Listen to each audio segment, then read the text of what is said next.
ਪ੍ਰੇਮੀ ਦੇ ਨਾਲ ਮਿਲ ਕੇ ਔਰਤ ਨੇ ਸੱਸ ਦਾ ਕੀਤਾ ਕਤਲ। ਦੱਸਦੀ ਹੈ ਕਿ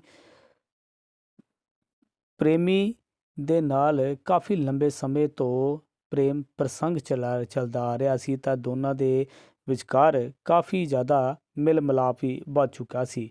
ਜਦੋਂ ਇਸ ਦਾ ਵਿਆਹ ਹੋਇਆ ਸੀ ਤਾਂ ਦੱਸਦੀ ਹੈ ਕਿ ਸ਼ਿਵਾਨੀ ਨਾਮ ਦੱਸਿਆ ਜਾ ਰਿਹਾ ਹੈ ਔਰਤ ਦਾ। ਤਾਂ ਸ਼ਿਵਾਨੀ ਦਾ ਜਦੋਂ ਵਿਆਹ ਹੋਇਆ ਸੀ ਤਾਂ 8 ਮਹੀਨੇ ਬਾਅਦ ਹੀ ਉਸਦੇ ਘਰ ਬੱਚਾ ਹੋ ਗਿਆ ਸੀ ਤਾਂ ਉਸਦਾ ਪਤੀ ਉਸ 'ਤੇ ਸ਼ੱਕ ਕਰ ਰਿਹਾ ਸੀ ਤਾਂ ਉਸਦਾ ਜਿਹੜਾ ਬੱਚਾ ਹੋਇਆ ਸੀ ਉਸ ਨੂੰ ਆਪਣਾ ਨਹੀਂ ਸੀ ਮੰਨ ਰਿਹਾ। ਤਾਂ ਦੱਸਦੀ ਹੈ ਕਿ ਸ਼ਿਵਾਨੀ ਦਾ ਪਤੀ ਜ਼ਿਆਦਾਤਰ ਘਰ ਤੋਂ ਬਾਹਰ ਰਹਿੰਦਾ ਸੀ ਕਿਉਂਕਿ ਉਹ ਫੈਕਟਰੀ 'ਚ ਕੰਮ ਕਰਦਾ ਸੀ। ਤਾਂ ਸੱਸ ਜਿਹੜੀ ਆ ਉਸਦੇ ਪਿਆਰ ਦੇ ਵਿੱਚ ਅੜਿੱਕਾ ਪਾ ਰਹੀ ਸੀ ਅਤੇ ਜਿਸ ਦੇ ਚਲਦਿਆਂ ਉਸਨੇ ਆਪਣੇ ਆਸ਼ਿਕ ਦੇ ਨਾਲ ਰਲ ਕੇ ਆਪਣੀ ਹੀ ਸੱਸ ਨੂੰ मौत के घाट उतार दिता। 2025 की थी। उस वक़्त जो ये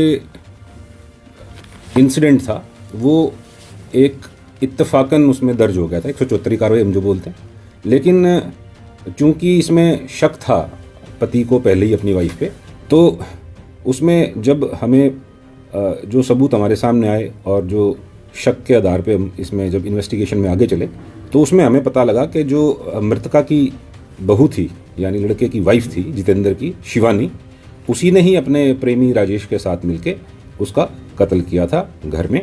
तो वो जो हमारी, जैसे मैंने कहा आपको कि पारंपरिक और जो हमारी साइंटिफिक इंटेरोगेशन दोनों मिक्स होके हमने जीरोइंग किया और उनको कल वो लड़का हमने गांव तिमो से, वो मामली वाले के रहने वाला था, तो तिमो से हमने उसको अरेस्ट कर लिया। लड़की भी पीछे उसी गांव की थी और उसकी शादी यहाँ हरगढ़ में जितेंद्र के साथ हुई थी, जो मृतका कमलेश है जितेंद्र की मदर थी। सर इंसिडेंट था क्या, मारा क्यों? देखिए जो बात निकल के आई है अब वो ये निकल के आई है कि जब इनकी शादी हुई थी शिवानी की और जितेंद्र की, तो शादी के ठीक 8 माह बाद एक बच्चे का जन्म हुआ। जितेंद्र को उसी दिन से उस पर शक था और कुछ दिनों बाद उनका आपस में ये खुलासा भी हो गया था जिसमें शिवानी ने इस बात को एडमिट कर लिया था कि मेरा शादी से पहले एक अफेयर था राजेश नाम के व्यक्ति से, और उसके बाद इनकी आपस में ये समझौता भी हो गया था कि आज के बाद मैं नहीं मिलूँगी।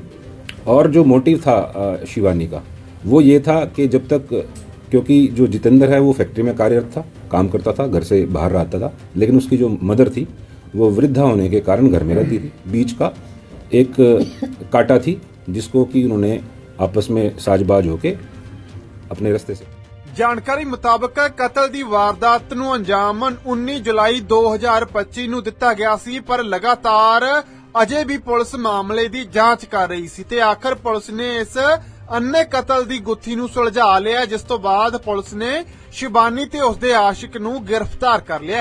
देखिए राजेश पहले तो दिन में उसको नींद की गोलियां दे के आया शिवानी को और उसको समझा के आया कि ये नींद की गोलियां खाने में पीस के मिलानी है ताकि ये ऐसी अवस्था में चली जाए जिससे कि हम आसानी से इसका कत्ल कर दें। लेकिन वो जब नींद की गोलियां खिला दी और पूरी तरीके से असर नहीं हुआ तो फिर उस पर उसका गर्दन पे चोट मार के डंडे से, कीलनुमा डंडा था, उसके बाद उसका पैर बांध के और दम घोट के उसको मार दिया। घटना ये है 19/7/2025 की। बच्चा क्या राजेश का था? आरोप तो जितेंद्र ने, अब हमें पता लगा है, आरोप तो ये जो हमारी तहरीर थी उस तहरीर में सिंगल हैंडली या प्रत्यक्ष रूप से आरोप नहीं थे, लेकिन जो हम उनका तरतीमा बयान लिया है